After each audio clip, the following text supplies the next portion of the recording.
کیا آپ نے کبھی سوچا ہے ایمان کا سب سے بڑا امتحان کیا ہوتا ہے؟ یہ نہیں کہ آپ نے کتنی نمازیں پڑھیں، بلکہ یہ ہے کہ جب زندگی آپ کا ماضی آپ کے سامنے لا کر رکھ دے، تب آپ کتنے مضبوط رہتے ہیں۔ عمیر احمد کا ناول لا حاصل بالکل اسی سوال کے گرد گھومتا ہے۔ آج ہم اس ناول پر بات کریں گے۔ یہ ایک ایسی کہانی ہے جو ظاہری طور پر محبت کی داستان لگتی ہے، مگر اصل میں یہ سکون، عقیدے اور خود احتسابی کا سفر ہے۔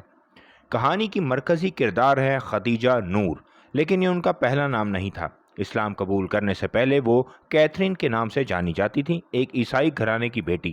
ناول کا اصل جوہر یہیں سے شروع ہوتا ہے۔ ایک عورت کا مذہب بدلنا آسان نہیں، مگر اس کے بعد اپنے ایمان پر قائم رہنا اس سے بھی مشکل امتحان ہے۔ خدیجہ نور کو زندگی میں ایک کے بعد ایک آزمائش کا سامنا کرنا پڑتا ہے۔ معاشرہ کسی عورت کے ماضی کو کبھی معاف نہیں کرتا۔ یہی وہ تلخ حقیقت ہے جو عمیر احمد نے اس ناول میں بڑی گہرائی سے بیان کی۔ مرد کا ماضی بھلا دیا جاتا ہے، مگر عورت کا ماضی ہمیشہ اس کا پیچھا کرتا ہے۔ یہی ناانصافی ہے، یہی دورہ معیار ہے اس کہانی کی جان۔ بغیر سپوائلر دیے اتنا بتا سکتا ہوں کہ خدیجہ نور کا سفر رشتوں کی ٹوٹ پھوٹ، غلط فہمیوں اور اپنے عقیدے کی حفاظت کے گرد گھومتا ہے۔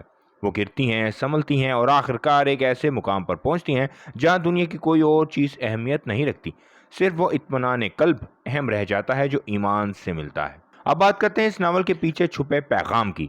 لا حاصل کا مطلب ہے وہ چیز جو حاصل نہ ہو، جو ادھوری رہ جائے، لیکن عمیرہ احمد یہاں ایک الٹا سبق سکھاتی ہیں۔ انسان جسے بنیادی طور پر لا حاصل سمجھتا ہے، یہ وہی روحانی طور پر اس کا سب سے بڑا حاصل بن جاتا ہے۔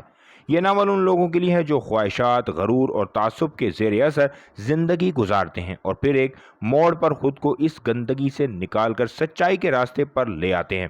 یہ کسی کے چھٹکارے کی کہانی ہے اور کسی اور کے پچھتاوے کی بھی۔ عمیر احمد کا قلم یہاں بھی وہی کمال دکھاتا ہے جو پیر کامل اور منو سلوہ میں نظر آیا۔ مذہب، محبت اور معاشرتی تضاد کو ایک ساتھ بننے کا فن۔ اگر آپ کو ایسی کہانیاں پسند ہیں جو دل کو جھنجھوڑ دیں اور ساتھ ہی روحانی سکون کا پیغام بھی دیں، تو لا حاصل آپ کی لسٹ میں ضرور ہونا چاہیے۔ اگر یہ ریویو پسند آیا ہو تو ویڈیو کو لائک کریں، کتابیں پڑھیں، علم پھیلائیں، جڑے رہیں بک ٹیوبر ٹولسٹائی کے ساتھ۔ اگلی کتابی ملاقات تک پڑھتے رہیں، سوچتے رہیں۔